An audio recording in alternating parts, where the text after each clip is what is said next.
Joe Ranft est un scénariste bien connu de chez Disney qui travaille dans le début des années 2000 avec son ami Tim Burton sur l'étrange Noël de Monsieur Jack. Quand il entend parler d'une légende européenne du XVIIe siècle sur une jeune femme tuée la veille de ses noces qui épouse un vivant. Donc évidemment, fort de son professionnalisme, Joe fonça sur le plateau de tournage pour en parler à son ami qui lui répondit: on aura Johnny Depp ou pas? Quoi? Est-ce qu'on peut avoir Johnny Depp? Je vois pas de contre-indication. Et Helena Bonham Carter? Ouais, pourquoi pas, mais... On le fait! Ouais! Ce qui nous amène 12 ans plus tard en 2005 quand le projet voit enfin le jour et qu'on appellera en québécois la mariée cadavérique, mais portera un nom moins évocateur en France pour ne pas effrayer les enfants, nous retrouvant avec un film qui s'appelle... Bonjour à toutes et à tous, c'est l'ami Cody et bienvenue dans ce nouvel épisode de...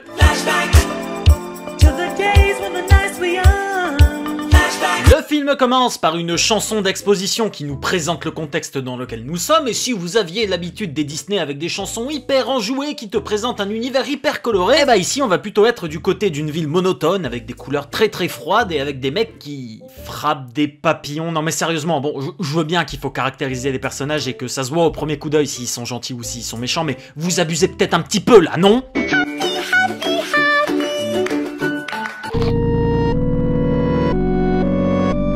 L'histoire du film, quant à elle, nous parle d'une famille d'aristocrates ruinés qui doivent marier leur fille au fils d'une famille de riches marchands de poissons contre son gré pour éviter la ruine, pendant que l'autre famille, de son côté, cherche à rentrer dans la haute société, ce qui serait aujourd'hui considéré comme immoral, hein, c'est pas un super échange. Bah personnellement, je vois pas le souci, hein, faut faire ce qu'il faut pour assurer son héritage. Non? Et c'est dans un état correct ou... Ouais voilà, c'est en bon état, bon c'est un état acceptable, hein, mais on trouve ce qu'on peut sur le marché, hein. Ouais je sais. Vous me le faites à combien? Je vous fais à 10 €.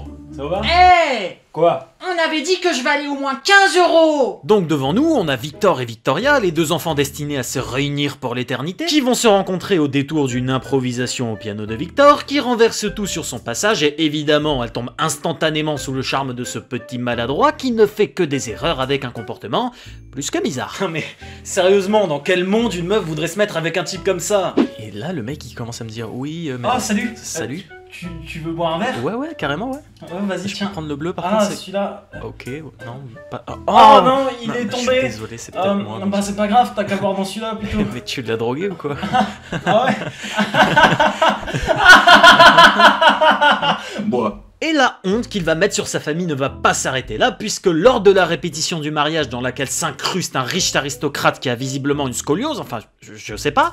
Je suis si beau, si grand, si élégant. Salut Cynthia, mais j'aimerais savoir si les gens savent qu'en réalité je souffre terriblement. Oh mon dieu, mon dos, il va se briser en 1000 morceaux. Victor va, accidentellement, foutre le feu à la robe de sa belle-mère, provoquant la colère de ses beaux-parents qui l'enverront répéter son texte dans la forêt, en pleine nuit. Victor, tu as encore oublié de faire la vaisselle, tu sais ce qui va t'arriver, n'est-ce pas? Oh non! Ils m'ont retrouvé! Maintenant, Victor répète tranquillement ses vœux de mariage dans la forêt quand il est soudain pris d'une étonnante passion en reniflant une petite plante que lui avait offerte Victoria plus tôt dans le film. Et ben voilà, la solution est toute trouvée. Oh putain, je suis chaud! Mais où sont les petits fours? Mais malheureusement pour lui, il est un peu trop excité et demande en mariage un branchage en forme de main, révélant au grand jour une femme décédée, pardon, une mariée cadavérique, qui va l'emmener avec elle grâce à un doux baiser dans le royaume des morts. Après, je trouve quand même qu'il a eu de la chance de tomber sur elle. Et de par cette bague, je vous fais mienne. Oh. Quand tu feras gaffe, ça c'est pas mon doigt. Oh. Ouais, donc pour la faire courte, Victor se retrouve marié à la mariée cadavérique, dont l'histoire est absolument tragique. Elle était sur le point de se marier quand elle fut assassinée dans sa robe la veille de l'union, ce qui l'a fait patiemment attendre dans le royaume des morts que quelqu'un vienne enfin l'épouser afin de la libérer. Oh mon dieu, mais ça doit être tellement dur à raconter comme moment. Écoutez l'histoire, à faire pleurer un squelette. Ouais, personnellement, j'aurais peut-être pas choisi ce style de musique pour parler d'un sujet aussi grave.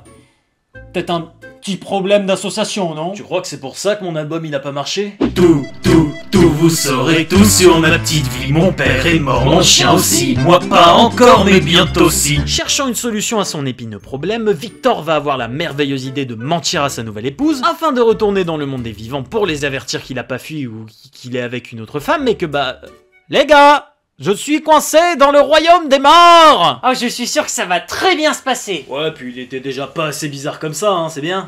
Oh, mais où est donc encore passé Victor?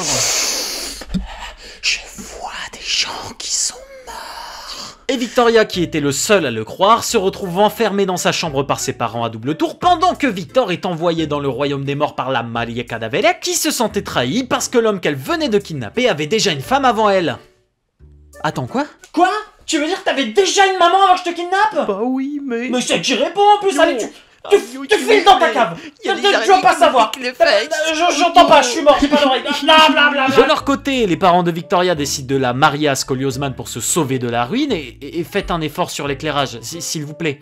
On a compris, oui, ce gars est méchant. Ouh, regarde comme je fais Pérou, je bouge de tous les sens avec une lumière en dessous de mon menton, je vais manger ton âme.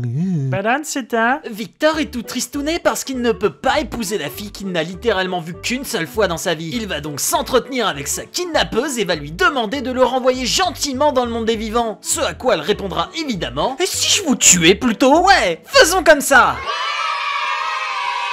Alors, Scoliosman et Victoria se marient de leur côté pendant que Victor et sa promise remontent avec tous les morts sur Terre pour eux aussi se dire leur vœu, ce qui aura pour effet de faire fuir tous les convives et provoquera une panique générale en ville qui se rendront compte que c'est en fait leur défunt et ce gamin est dégueulasse. De leur côté, Victoria et Scoliosman se brouillent, provoquant une séparation plus que rapide, au bout de 3 minutes d'union quand même, menant Victoria au second mariage où elle découvrira Victor en train d'épouser une autre. Putain, j'aurais dû la mettre en featuring sur l'album. Victor est sur le point d'en finir avec sa vie pour épouser sa douce, mais la Malie Cadavelec se rend compte qu'elle ne peut pas le forcer à l'épouser, juste après l'avoir poussé jusqu'au suicide.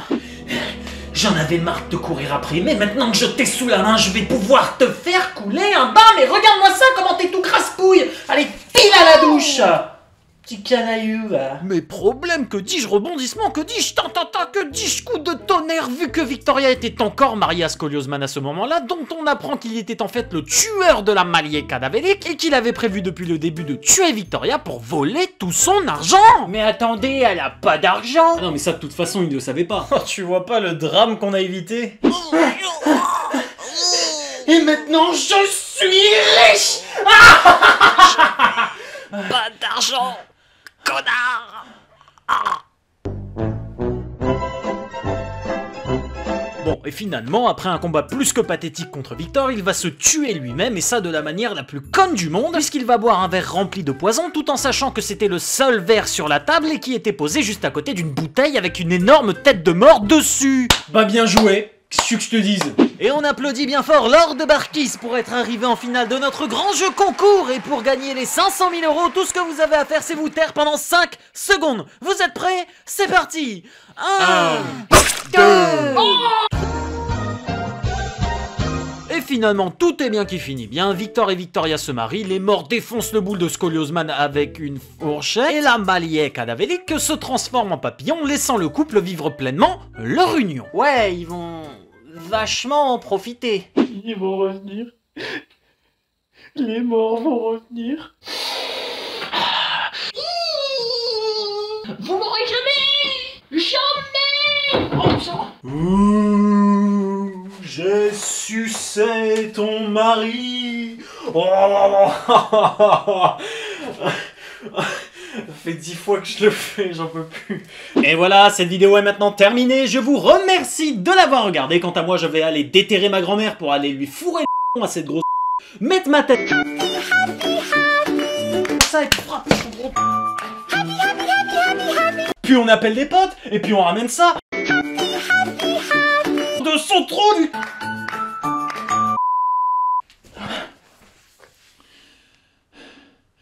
C'était l'ami Cody, on se revoit une prochaine fois dans un nouvel épisode de...